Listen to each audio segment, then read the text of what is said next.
Disons qu'on a une variable x qui vit dans l'intervalle AB.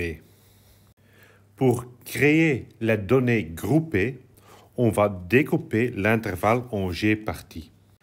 Les bornes de cette nouvelle petite intervalle seront indiquées avec la lettre E. Donc, disons que A, la valeur à gauche, est égale à E0. La première découpage est appelée E1, après c'est E2, E3, etc. De cette manière, on a créé des classes artificielles, des catégories artificielles, et on va noter la classe G avec la lettre CG. Donc C de classe, et cette classe est définie par ces bornes. Donc c'est défini par EG-1, la borne à gauche, et EG, la borne à droite. Après, on attribue une classe à chaque observation. Si l'observation tombe dans une de ces intervalles, c'est facile. Donc, pour l'observation ici, pour le point en vert, il tombe clairement dans la première intervalle. Et donc, cette observation fera partie de la classe C1.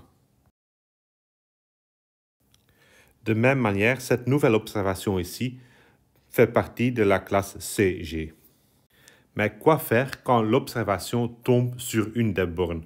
Quoi faire quand il est exactement à la scission entre deux classes? Pour résoudre ce problème, et aussi pour obtenir des classes qui sont mutuellement exclusives, il faut donc préciser si les bornes inférieures et supérieures de la classe appartiennent à la classe ou pas. Par convention, nous allons considérer des classes comme indiqué ici.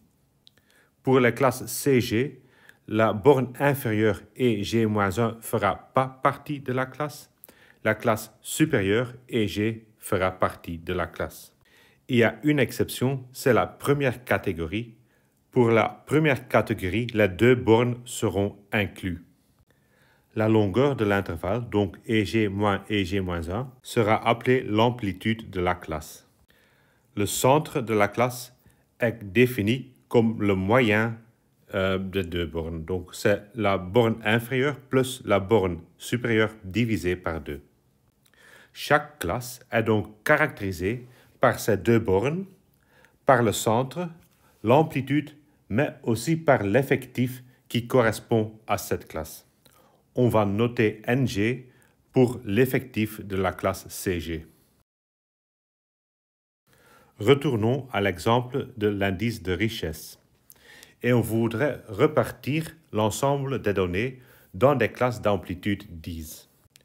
Nous voyons dans les données triées que la valeur inférieure est 73 et la valeur supérieure est 128.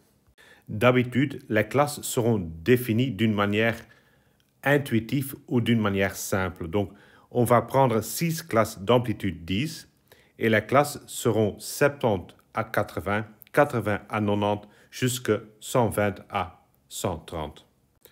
Pour donc décrire la distribution des données, on va calculer les effectifs de chacun de ces classes.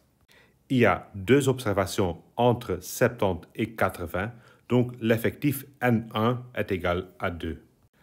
Entre 80 et 90, il y a 15 observations, donc l'effectif N2 est égal à 15. N3 sera égal à 31, N4 28, N5 est égal à 5 et N6 à 3. Si on divise les effectifs des classes par le nombre total de la population, on obtient les fréquences des classes. Après, on sait créer le tableau statistique qui reprend les effectifs des classes, les fréquences des classes et aussi les effectifs et les fréquences cumulées. De cette manière, on obtient ce tableau. Le tableau nous donne maintenant une vue sur la distribution de la variable. Ce que nous voyons dans le tableau, c'est que la classe 3 et la classe 4 ont des effectifs plus hauts que les autres classes. En effet, les deux classes ensemble représentent 59 observations sur un total de 84. Donc ça représente 70% des données. Pour obtenir une vue plus détaillée, on pourrait peut-être affiner ces classes. On pourrait par exemple, pour ces deux classes, les splitter en deux. Donc on pourrait prendre des classes de 90 à 95, 95 à 100, 100 à 105 et 105 à 110. On prendrait donc une amplitude de 5 pour les classes qui se trouvent au milieu. Cette scission nous apprend qu'entre 90 et 95, il y a 18% des observations. Entre 95 et 100, il y a 19%. Entre 100 et 105, il y a 13%. Et entre 105 et 110, il y a 20%. Il n'existe pas de méthode universelle pour grouper les données. Le groupement des données se fait un peu à la discrétion de la statisticien. Souvent, il va suivre des règles assez empiriques pour répondre aux questions suivantes. La première question pour se poser est combien de classes faut-il considérer? On ne veut pas prendre trop de classes, car si on prend trop de classes, on perd la clarité. Trop de classes voudrait dire qu'on considère les données presque comme les données non groupées. Et donc, tu as beaucoup de classes, tu as beaucoup de groupes, avec très peu d'observations par groupe. Par contre, si on prend trop peu de classes, il y a une perte d'informations. S'il y a très peu de classes, il y aura beaucoup de données, beaucoup d'observations par classe. Et donc, de cette manière-là, nous n'avons pas une vue claire sur la distribution des données, sur la répartition des observations entre les différentes valeurs. Comme règle générale, il est normalement dit de prendre des classes entre 5 et 15. Donc, pas moins que 5, pas plus que 15 classes. Le nombre exact des classes dépendra du nombre d'observations et de la nature des données. En pratique, quand on utilise le logiciel R, le logiciel va choisir lui-même un nombre de classes qu'il pense qui est le plus précis, qui est le meilleur pour représenter les données. Bien sûr, quand l'utilisateur trouve que les données ne sont pas bien représentées, donc quand il trouve qu'il n'y a pas assez d'informations ou que ce n'est pas assez clair, il pourrait changer lui-même le nombre de classes. Une autre manière pour déterminer le nombre de classes est la formule de Sturges.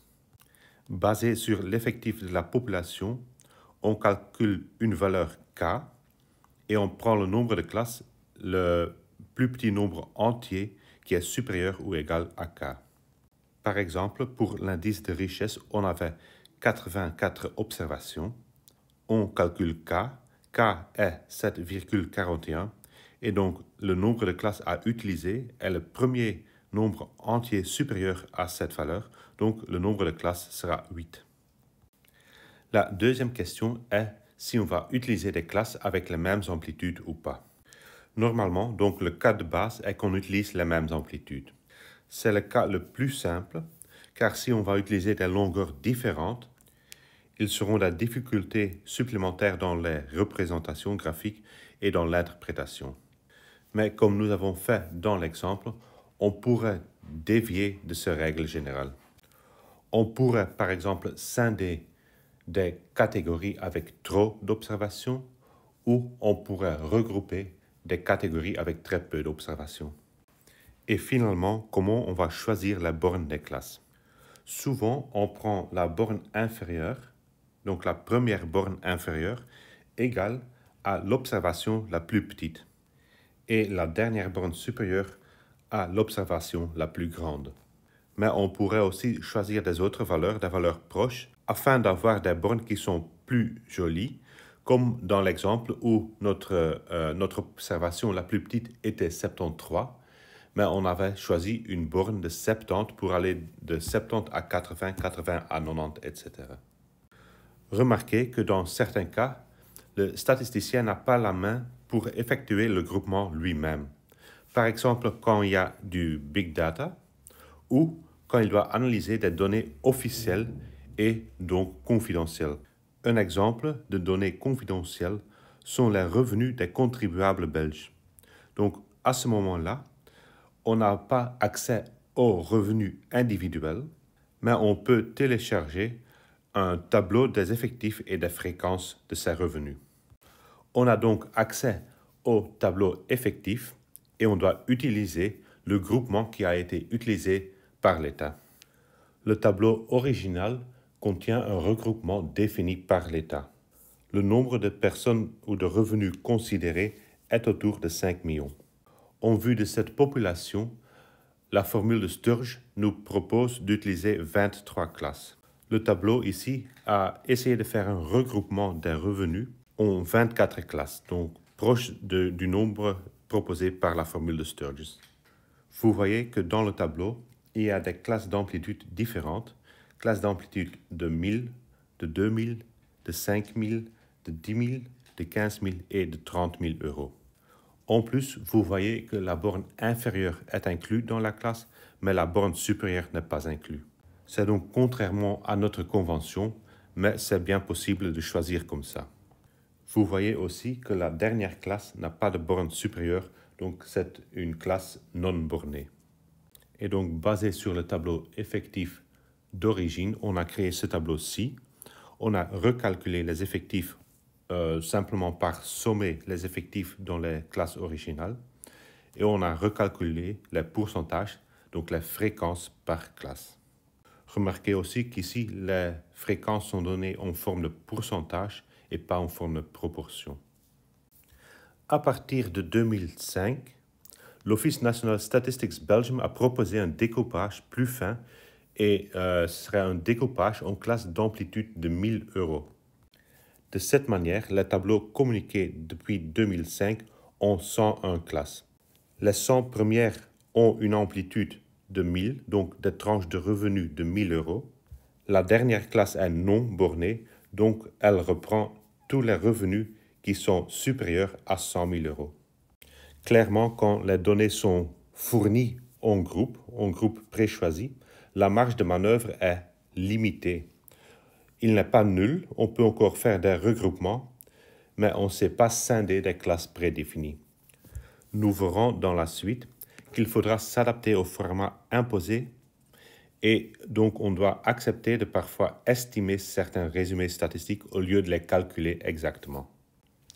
Dans le cas où les données brutes sont disponibles, un outil simple à exploiter qui permet de gagner de l'intuition sur la répartition sur la distribution des données est le diagramme en tige et feuille.